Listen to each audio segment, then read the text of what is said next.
Hey everyone, welcome back to another episode of the Easy Conversations podcast, a podcast about having easy conversations. I'm your host, Furkan Dandia. This is the third and last episode of the Everyday Man series, where I feature three men that I know who are fathers and husbands. They are building a future for their families while putting in the work to better themselves so they can be better fathers and husbands. These are true heroes in our lives, but do not get the praise they deserve. In this week's episode, I sit down with Ryan King. Ryan shares his journey through life and building a business to the point where he was able to retire at the age of 35. However, that led Ryan to start questioning his purpose and determine how he could make a difference in the world by helping others through sharing his wisdom. In this episode, Ryan and I also discuss how we can become better fathers to our children, and better men for our partners. If at the end of the episode you can leave a 5-star review, I would truly appreciate it.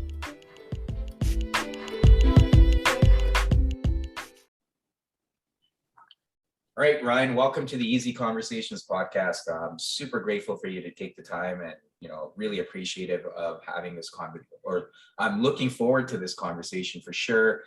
As I mentioned, I'm doing a 3-episode series on what I'm calling the everyday man. And the way I see the everyday man is someone who's, out there doing their thing, working their job, but also a father and a husband and doing great work as a man. And often guys like yourself don't get enough attention or praise because you're not doing like the real sexy stuff, like superhero stuff. Yeah, for sure. But I think there's something to be said about doing all that work and showing up for your kids and your wife. So I'm really excited about this conversation, but before we get started, I want to give you an opportunity to introduce yourself and where you're located and stuff like that, if you don't mind. Yeah, absolutely. My name's Ryan King. I live in Arkansas, in Van Buren, Arkansas. I own a business. I've owned my own business for about 12 years. Got 2 kids, 11 and 13. And yeah, I'm really just getting started. I never really had much of a social media presence or anything like that. So I'm really just kind of getting started in this world and trying to make an impact and just pursue things that I'm interested in now. So that's kind of where I'm at. Cool. Yeah. And like, I know we were talking offline here, but maybe if you don't mind sharing your journey a little bit, like what got you to this point and why do you feel compelled to make an impact? Why is it important to you? Yeah, sure. Well, I think I spent the first, really 10 or 12 years of my, adult life after I got married and had kids. It was just, like most men, I think, it's just a scramble, you're just trying to survive. You're trying to get going. And nobody's really prepared you for how to be a man. And so all this stuff gets thrown at you all at once. You got to learn a career, you got to learn how to make money, you got to learn how to be married and live with a woman all the time that you don't understand, and that you don't know really how to communicate with them. You got like a roommate that you got to learn that, and then you become a dad, you got to learn this, and it's just like this constant barrage of new information. And so I just feel like the first, from the time I was 25 until the time I was 35, it was just such a blur of just survival and reacting. And, I don't think it has to be that way. I think if you want to put your life in a great position, that's a part of the process. Like I could have not been in survival mode for those 10 years and just coasted more, but I wanted more for my life than that. So the first 10 years of getting started with a business, getting married, having kids and all that, if you have high ambition, it's just survival. I mean, it's exhausting. It takes everything you've got. and you Mhm. don't really have time to take care of yourself or think about what your purpose is or think about your health or any of that stuff. You're just putting out fires all day long, every day, Yeah. and so for me, um, I happen to do really well in my business, and um, for the most part, I would say I'm semi-retired at 35. I'm 38 now, so um, to answer your question about my purpose, my philosophy, and really when one of the things that I think was really wise that I didn't really do on purpose necessarily was when we first got married and we first had our first son. um, I had a plan in my mind for what I wanted to do with my career and what I needed to do to get us where we needed to be financially. One of the things that, in hindsight, that I'm really glad that I did is I sat down with my wife and I said, "Listen, this first 5 to 10 years is going to have to be mommy time. Like, number one, I'm not good with babies anyway. I think dads are good with teaching stuff and activities and all that, but just constantly monitoring a baby just isn't natural. Um, we don't have that same instinct. So Mhm. I just sit down with my wife and I said, I need you to handle the home stuff so I can focus on the work stuff. And the commitment that I'll make to you is that if you'll be my partner in that temporarily, 5 years, 7 years, 10 years, then the way that I will fulfill my end of the bargain is that we'll have a life after that part's over that Mhm. most people won't have. Mhm. Um, and it happened to play out like that. And so that I think was a really crucial um, part, ingredient of getting launched and getting started is really being vocal and communicating and kind of just having a shared vision with your spouse. As you go out and you battle these two things. Because she was battling stuff too. You know, she's learning how to be a mom. She's learning how to be a wife. She's learning how to take care of a house that she's never taken care of. I mean, everybody's got their stuff, but having that shared vision, it made it. We didn't have a lot of conflict that I think a lot of couples face when they're going through those early stages because we had the context of knowing like Yeah. this is a battle we're fighting together. Mhm. Um, so by the time I was 35, the business, took off, and in a way, but by the time I was 35, I was basically, for the most part, retired. I was making, kind of what we talked about before Yeah. we started the recording. Like I'm not motivated by money. At a certain point, I don't feel like there's a discernible difference in your life by going from making hypothetically, $500,000 a year to 1.5 million a year. At a certain Yeah. point, there's no tangible difference in your life. And I Yeah. think just blindly pursuing money you know after you've got enough to live the life that you want, I think that's unhealthy. I don't think a lot of those people are happy. Yeah. But so for me, it was I went through kind of a weird phase afterwards where I thought the challenge of owning a business and running a business and making money, I expected it to take longer. you know when I got to the point financially that I'm at now, um, I felt a little empty. Not because you know I'd put too much purpose in business. I just didn't know what to do with myself. Mhm. you know Yeah. and so the last few years I've just kind of, a lot of it was recovering. Mhm. um, because what it took for those 10 years to get to that point, it wore me out. I wasn't focused on my health. I couldn't. And if I could go back and do it again, I wouldn't do anything any different. It was the best strategy to get where I wanted to go. Everything has a cost. The cost Mhm. is, for me at least, um, my mental health wasn't great. I was,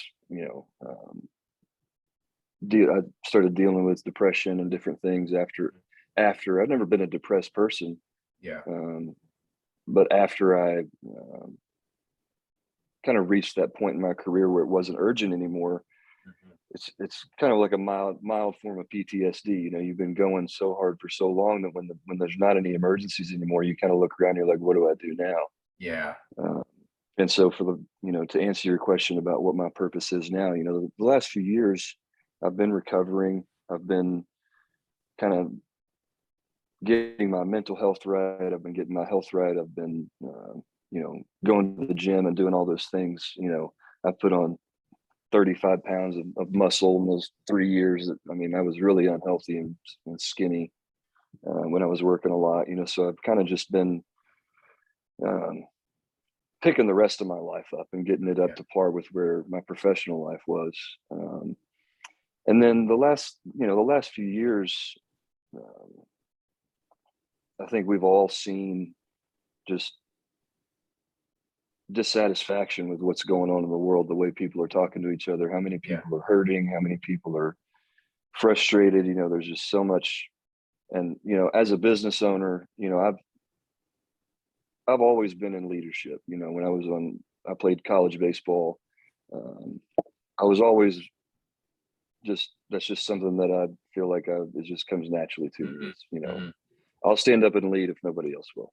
Yeah. And so I've done that in my whole life, in my marriage and my business and all that. And when I look around, I know what type of leadership works, because I've done it in my own life. But the people that are actually in leadership everywhere, that we all, as a society, all of our collective leaders, none of them are doing it right. And for years I just sat and I was real frustrated. I felt like probably a lot of people were feeling just dissatisfied and confused and annoyed and stressed and angry and frustrated. And one of my favorite quotes is the "Man in the Arena" quote by Teddy Roosevelt. I just realized, I started looking at my own behavior after a while. It's like, man, I'm being the critic up in the stands, and I'm criticizing the people in the arena. I'm being a little bitch, Yeah.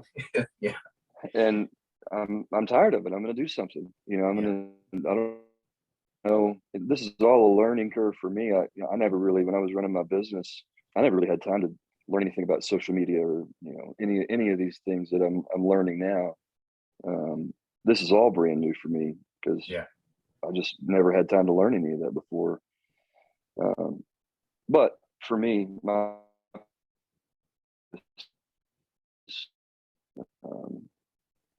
I'm tired of sitting on the sidelines and watching people screw it up. I don't necessarily feel like I'm the most qualified person out there, but I'll do a better job than the people that are out doing it now. I know that for damn sure. And then a lot of it is just over the past 6 or 8 months. I've just had a lot of people. You kind of get to a point where just outside observers see the results of your life and say, I think that guy might know something. You don't have that happen at 25, but when you're 35 and a certain point, people in your circle, they start seeing you level up, and they see you level up and level. And you eventually kind of start becoming this person in your circle that if somebody has a problem that they can't figure out, they're like, I'm going to go talk to that guy because he seems to have a few things figured out, and so I've had people over the last few years really start reaching out to me that have seen just, observing my life. And, my wife, a lot of her friends, it's just been a theme that I've been seeing come up in my life a lot, where people are telling me, dude, you need to speak up. You need to start a podcast. You need to do something. And so that's really what initiated me into this process of putting myself out there. Is, for me, it's not about money. I'm writing a book to my boys on wisdom. I don't see, I just randomly looked on Amazon for a book on wisdom. And there's like 3 books entitled that have wisdom in the title on Amazon, and it's like, I mean, wisdom is really, really, really important. I mean, it's like one of the most important skills to be able to have, that we don't really have a codified methodology for, like, what is it? How do we do it? How do we teach it? What does it mean? Now, there is wisdom within a lot of books to pull it out from, but there's no manual, like the book of Proverbs is usually what comes up on Amazon when you type in wisdom. That's really the only book that, when you say, what is a book on wisdom? The universal answer is the book of Proverbs. It's the only book we know of that's about wisdom, and I guess that's kind of the theme of what I'm writing in my book, and what I'm trying to do through my social media presence is really just bring wisdom and nuance to the issues that are going on in the, you know, in the world and marriages and all these things. And I just look around and I feel like if I would have stepped up sooner and started speaking up more, that maybe I could have done something to help more often with the people in Mhm. my life. I've had several people that have gone through divorces recently. A lot of men that I know that are struggling with depression and just feeling listless and aimless and things like that. And to me, I feel a responsibility to step up, and if I can do something to help those people, then I want to. You know, so for Mhm. me, nothing that I'm doing, I'm not trying to be a life coach. You know, one of the my bio on my Instagram is, you know, I'm not a life coach, I'm a role model. Yeah. And I feel really, really self-conscious saying that, but I just felt like that was the best way to get across what I'm trying to do. Because I'm not trying to sell coaching programs. I'm not trying to, you know, get anybody to join a club, or I'm not doing it for money. I'm doing it because it needs to be done. Hmm. Uh, it's what I care about doing. It's what I would do for free. I want to help people. I want to make an impact. Um, I want to be a problem solver, and somebody that's looked to for um, wise, insightful, you know, Hmm. outlooks on life. You know, Yeah. and I want to write a manual for that you can put in anybody's hands. I'm doing it to my boys. You know, writing the book to my boys, just because I want to them to have that legacy. Um, you know, my last name is King, and so that's where the wisdom of kings comes in. It's kind of a Yeah. play on words, but I really just want to write a manual of wisdom that I feel like I wish I would have had as a young man, to Hmm. say, you know, here's how to handle these, here's how to handle conflict. You Yeah. know, here's how to handle stress. Here's here's how to think critically and be, you know, objective about things and not get defensive. And here's how to be confident, and, you know, just all these skills that nobody seems to have. You Yeah. know, that's really what my vision is for what I'm trying to do. Yeah. No, thank you for sharing that. And I mean, and I think that's uh, exciting in its own self, where, you know, you take something and you want to make an impact in the world, and to your point, not uh, get any financial benefit out of it, but you just want to help people. And I think that's wonderful. And I guess a few things you touched on, I want to explore further. First of all, like, I think, you know, especially with this podcast, it's centered around men's mental health, and you alluded to it earlier. Like, was mental health always something you considered a priority, or is it just over the past few years after retirement that has become more of a priority for you? And how would you classify it? Classify my own mental health. Yeah, yeah. Like, I mean, is there? I mean, I guess not your own, but I think in terms of, like, how important do you think it is, and why? Oh yeah. Well, I think there's kind of some nuance there in terms of, like, when it comes to mental health. First of all, you've got nuance Hmm. of mindset, you know, and that's what a lot of the mental stuff is mindset. But what we don't talk about often enough is the mental health side of it. Um, I'm not a psychologist, but every man that I know that's a high achiever also deals with depression. Hmm. And I'm manic depressive. I'm very mildly manic depressive. It's manageable. It's not serious. But what happens, it's been really helpful for me for most of my life, because when I'm manic, I'm like Superman, you know. And so Hmm. when I was working, man, I loved being manic. You know, the problem was I couldn't turn it off, Yeah. you know, and I burned myself out, you know, but I didn't want to turn it off because it made me unstoppable on all Mhm. the things that I wanted to do, you know. And the depression side never really was an issue. Um, my depression was more severe. I had, I guess this time last year, I just started randomly having panic attacks. I mean, just completely debilitating panic attacks where I'd never experienced anything like it. I mean, you know, I don't worry ever. I've just never been a worrier. Um, I never like sit and doubt myself or any of that stuff. I'm not the type of person that ever panics. But for me, it's like my mind just turned on me. I felt like a rabbit that knew that a wolf was hunting it, and I just couldn't get out of it. You know, it's like there was nothing going on. There was no trigger. I had no trauma from childhood or anything. It was just literally my brain just turned on me, you know, and the thing that I think, not that I think, that I know when it comes to depression is that there's almost a direct link that I've seen between, like I said, men that are high achievers also having issues with depression. And I feel like and it's a theory. Obviously I'm not a psychologist, but I feel like that happens when at a certain point with every person, if you're a high achiever, you're used to being able to hit whatever you aim at. Mm-hmm. And as you level up, you aim at more and more difficult things. But at a certain point, what you're aiming at exceeds your ability to do, whether it's just time or health or energy or whatever. And when you've tied so much of your identity into your ability to go out and achieve, when all of a sudden you hit this wall of like, I want to achieve more, but I can't. To me, that's when I see those depressive episodes for men kick in. Mm-hmm. And that's what happened with me. That's what my depression was. I don't think I deal with the depression that most men deal with, of, you know, feeling listless and not caring about anything or whatever. Mine was just the panic attacks for just, you know, for 3 months, not 3 months, probably 2 months. I just burned myself out for so long being manic that I just broke down mentally, and I just started having panic attacks, and there was no trigger. And the thing that I tell men about it is, you know, there's nothing to be ashamed of. You know, it's stupid. I try to use a lot of analogies to just make things really clear. Yeah. You know, it's like if you're running a marathon and somebody runs into you and you snap your leg, you're not weak because you can't finish the marathon.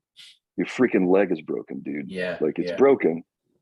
There's nobody is looking at you saying, "Oh, you're a wuss." Yeah. Because you didn't finish the marathon. Like that's what mental illness is. Your brain is sick. It's broken.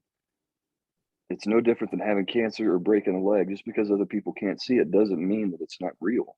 Right. And so to me, I'm not ashamed of it at all. I don't hide it at all. I'm perfectly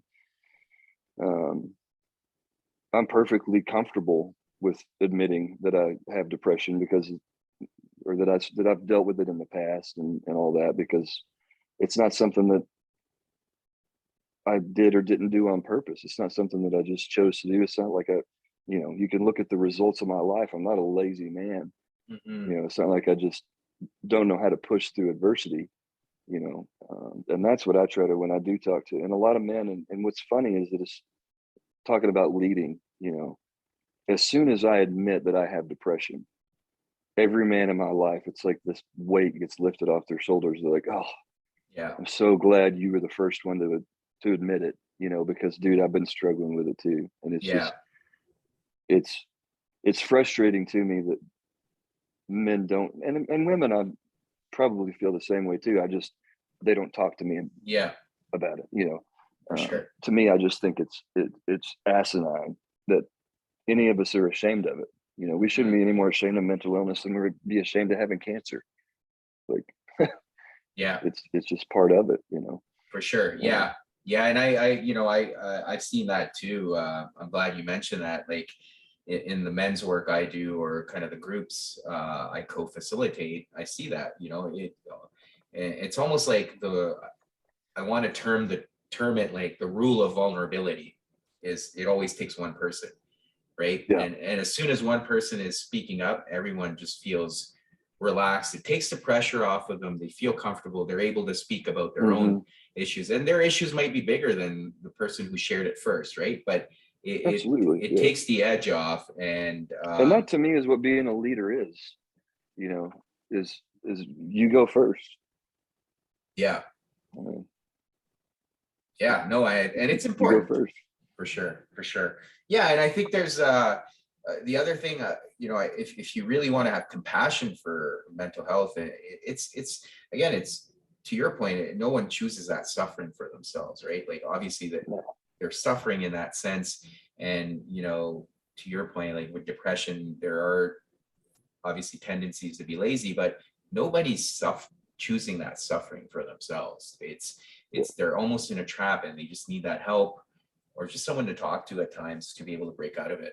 Well, and like the worst part about depression is that you want to be better, but it's like you don't have the fuel in the tank to make yourself better. And so for me, when I went through my basically nervous breakdown, panic attack situation, my wife didn't really understand what was going on at first, and I'm a big believer in over communicating, and that's something that men are terrible at. I mean, just flat terrible. Online men do a good job communicating, but in the real world, you just go randomly survey 100 women at the grocery store and ask them how good a communicator their husband is, and the results are going to be ridiculous, just atrocious. I'm a big believer in over communicating, and I think that's part of being strong and being a leader is over communicating. And I sat down with my wife and I said, babe, I want to get better, but I have nothing to throw at this. I will do whatever you tell me to do. I will go to the doctor's appointments. I'll take the medications. But if you're expecting me to fix it, I don't have anything to fix it with. It's like fighting smoke. Yeah. When you're in the middle of depression, you don't have and that's people that haven't ever been depressed. They judge the person that's in the middle of the depression and say, well, they just don't want to fix it. It's like, yes, they do. They just don't. They can put their foot as far down on the pedal as they want to, and if there's no gas in the tank, they're not going to get anywhere. And that to me is the most crucial part of getting through depression, is having somebody, not just that you can talk to, but having somebody that will literally climb in with you and help pull you out of it when you don't have the energy to pull yourself out. And I don't hear anybody really talking about that. Yeah. And in my experience, that's what pulled me out of it was my wife. Like I wanted to get better, but the thought of researching what doctors to go see and remembering to take what medications at this time and that time and change my diet in this way, like when you're depressed, that's so overwhelming that it just makes you climb into bed. Like you have to have. And so I've got a couple of friends now that once I've started talking about what I deal with, they're going through depression and they've reached out to me and literally they've been across the country, and I said, listen, I'll take care of it. What's your email? What's your phone number? What's your address? And I've called and scheduled doctor's appointments for them. I've said, I've done some research. I think this person is here. I'm sending you the calendar invite. What's your address? I'm sending you these supplements that I take that help me with this. You need to go, sit in the sauna. There's a gym 2 miles from your house. Drink this amount of water, and just basically give them a list of instructions to follow. Yeah. Because I think that if you really want to help somebody with depression, people that haven't ever dealt with it just don't understand that you want to get better desperately. You can't imagine how bad somebody wants to get better when they're in the middle of depression, but you have nothing to fight with. Yeah. No. Thanks for sharing that. And exactly, like, I think that's kind of the thing people need to be mindful of, and just have that compassion for others who are struggling, not only with depression, but I think any mental health challenges that people are encountering. They're often people are feeling stuck, and that's why they can't get out of it. And if they could, they would, right? So there's that aspect of it. And I guess kind of shifting the conversation towards like being a father, like, for you, like obviously you kind of started young, relatively speaking, but looking at it now, like what are some of the things that, motivate you, and how do you kind of hold yourself accountable in terms of fatherhood? Like I know, especially recently, I've talked about fatherhood quite a bit, but I think there's an aspect of grace and compassion that we need to have for ourselves as fathers, but then also, having some level of responsibility towards our children as well, and finding that balance. Like, so what are your thoughts on that? Yeah. for me, I always, one of the rules of wisdom that I try to apply to everything is, you know, if you're trying to navigate out in the sea, you know, like these sailors did in the 1700s, like if you don't have a North Star, you're screwed. You have to have a fixed point that you're comparing to. What I don't see anybody really emphasizing enough, you hear vague talks about vision and all these things, but as far as holding myself accountable and all the things you're talking about with fatherhood and everything, it's defining what your goal is first and then working backwards from there. So, because if not, how do you know if you're doing a good job or not? You have nothing to compare it to. You don't have any context, you know? And so for me, one of the things that I've been kind of marinating on recently and just meditating on is, you know, I think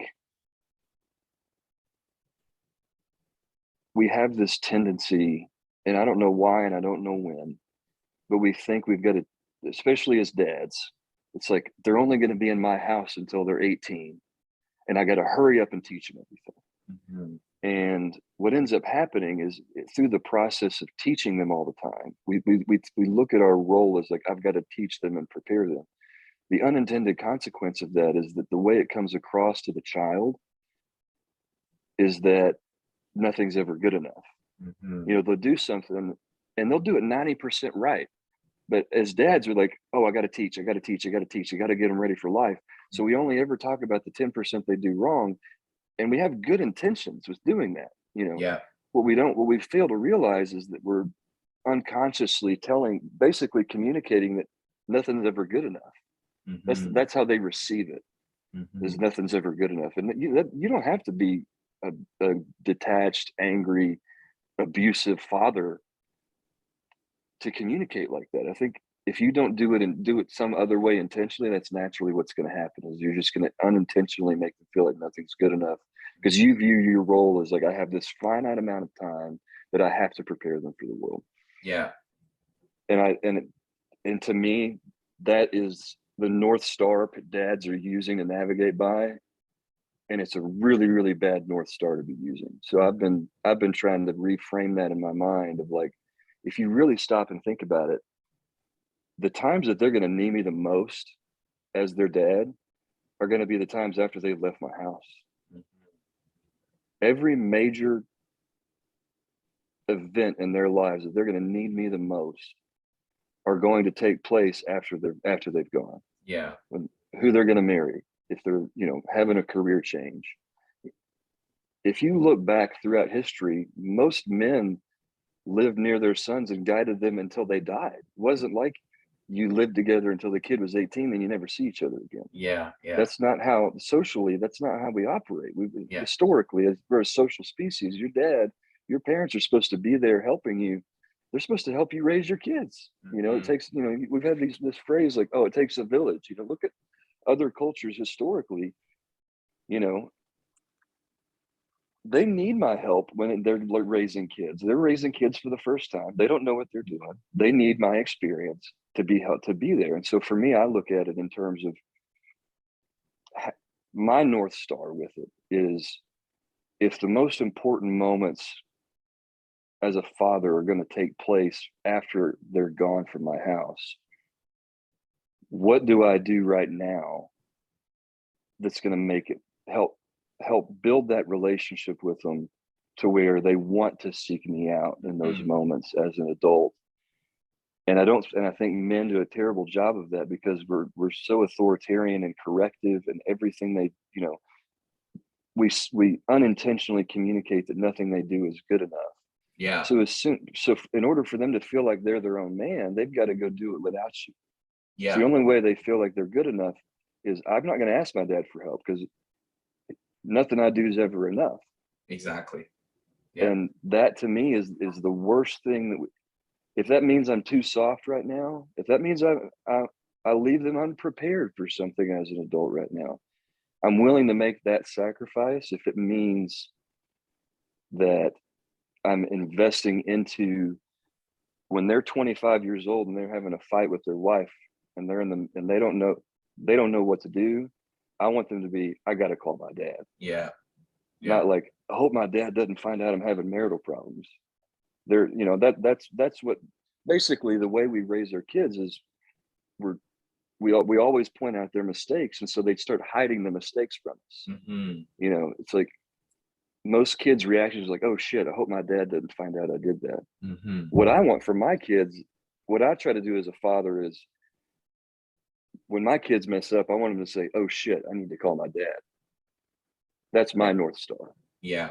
Yeah. And if anything that I do in the short term comes at the cost of that, then it's not worth it.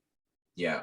Yeah, no, I agree. And that's well put. And I think the only thing I would add there is one of the realizations I've had personally recently is when I look at my son, I often, same thing, like I'm trying to guide him and teach him stuff and protect him from making mistakes. But the other side of it, like as you mentioned, is him wanting to come to me for help. But also he's at an age where this is the beauty of being young is you're exploring, you're creative, you're making mistakes, you're learning. And when you try to like define the box for them and it's too narrow, you're taking away that opportunity from them to be that creative, imaginative self that we often wish we are. Yeah. And to that point, I would even add, as a father, I talked about when I went through my depression and all that stuff. Yeah. I think a lot of times as dads, we play the character of a parent instead of just being us. Mm-hmm. So I'm very vocal with my kids about my mistakes. I let them see me mess up. Yeah. When I was going through my depression, I didn't go hide it. I told them, here's what's going on. Because when you go through this someday, I want you to know that it's okay. Mm-hmm. And I want you to know that it's normal. And I want you to know that it doesn't make you weak. I'm planting those seeds right now because they're going to come to that point in time more than likely. And I don't want them to even have to deal with the stigma part of it.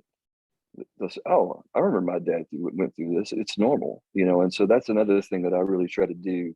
You hear that phrase, your kids are going to remember what you did, what you do, not what you say. Yeah.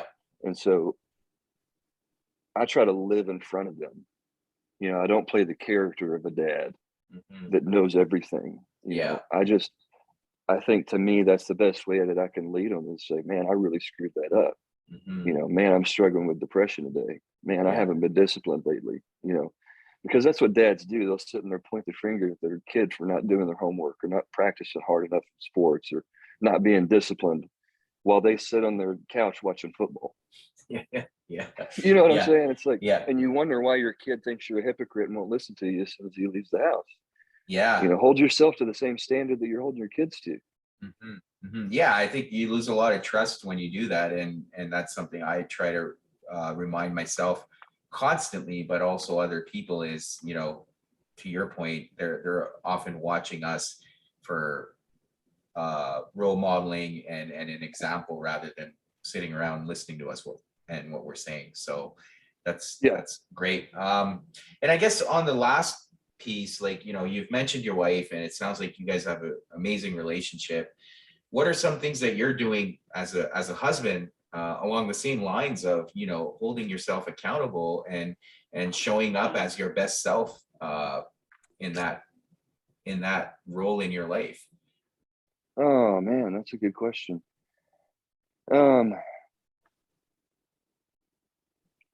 I mean, you did mention the communication piece, obviously, right? That's huge. Sure. Yeah. I mean, first of all, it's easy because for me and my wife in particular, the friendship part has always been easy. The romance part has actually been the struggle for us. A lot of people fall in love and it's all intense emotions, but they're not actually that friendly with each other. I think the biggest thing that I feel like we do really well in our relationship is that we're very vocal, we over communicate, and we don't bury our heads in the sand and hope problems go away. We if something's going on, we talk about it. We fight. People try to avoid fighting, conflict. Everybody's trying to avoid conflict. And that's another one of those, North Star things. Like, conflict is an opportunity. Conflict with your spouse is the best opportunity to get closer. And if you learning how to address those things and have conflict, and it's taken years, but now, me and my wife, it's not something we dread. It's something that we know going into the conflict that we're going to feel closer afterwards. So there's kind of this, it's almost like a dessert at the end, like, there's going to be this closeness afterwards. And it really takes, just realizing that she's another person. Like, as a man, we try to apply logic. We try to apply manly principles to our wives, and our wives just aren't wired like us, and so for me, it's just about, would you ask any man, I guess here's one way I would put it. If you ask any man, he would die for his wife. Somebody broke in the house, we, like, even as little boys, they fantasize about dying, rescuing their girlfriend or their wife or whatever. That's just hardwired. What we don't do is we don't die on the daily parts. We don't die to our preferences and our comfort for the sake of hers. It's easy to go out in this big heroic way of dying to save your spouse. It's not as heroic to say, really, I'm really not in the mood to sit and talk to you for 2.5 hours tonight. But I know it fills your cup, so I'm going to. I want to sit and zone out. I know that, like my wife might have something where it's like really important to her that we get the garage cleaned up. And it's like, that doesn't matter. It doesn't matter if the garage is clean, but just stop. What I've had to learn is to stop expecting her to think like me and be like me, and just do it because it matters to her. Yeah. And to die in the little things on a daily basis. And what happens is just, there's going to be one of two cycles going on in your relationship. There's either going to be, if you point the finger at her, she's going to point the finger back at you, and you could spiral downwards.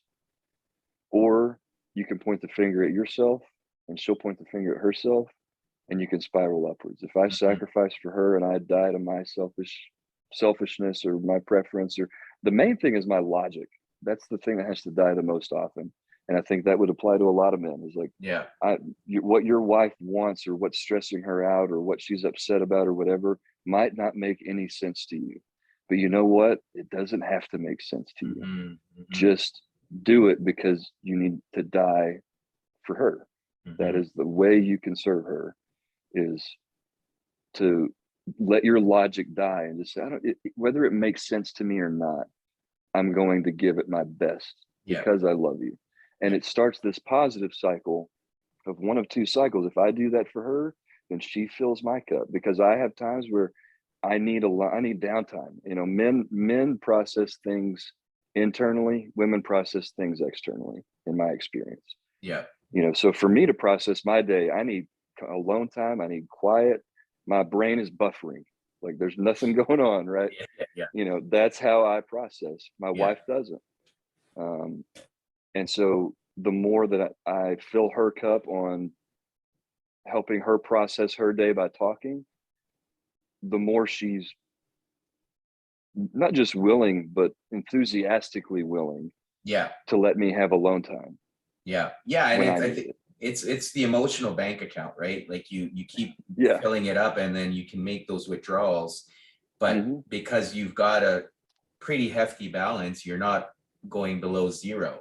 And I think women do a really good job of trying. Now, they do it in their own love language, but women do a really good job of trying to make those investments in the relationship. It's the men who don't do either. They, not me and you, and probably not even the men listening to this, but just the feedback that I that I get personally, the comments that I see on posts online, women want to have their marriage be good. It's the men typically that are just indifferent. They're like, I don't care.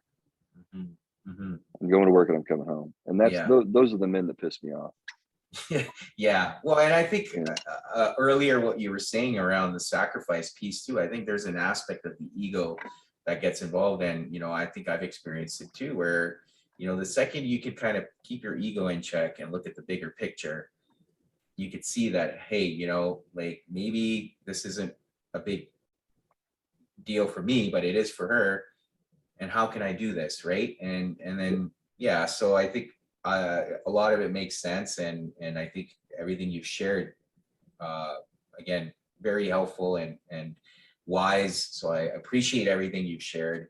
And thank you for this conversation. And I know you mentioned you've just started this whole social media journey, but for listeners that want to get a hold of you or speak with you, what are some ways they can find you?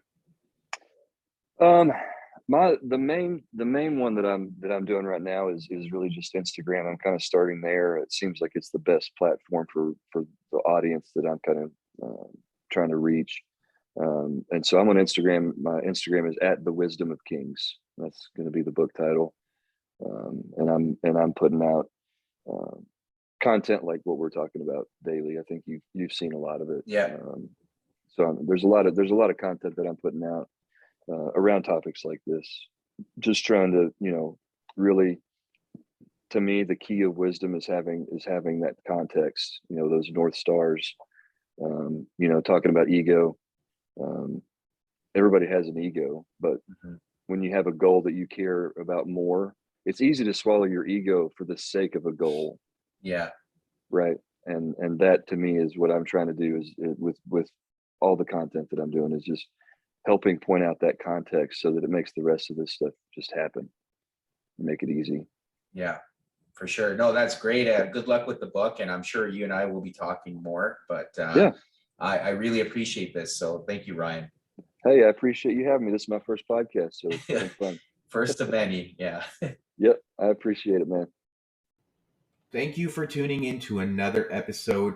As always, please subscribe to the podcast if you enjoy the episodes, or leave a comment in the comment section. I always love hearing from you.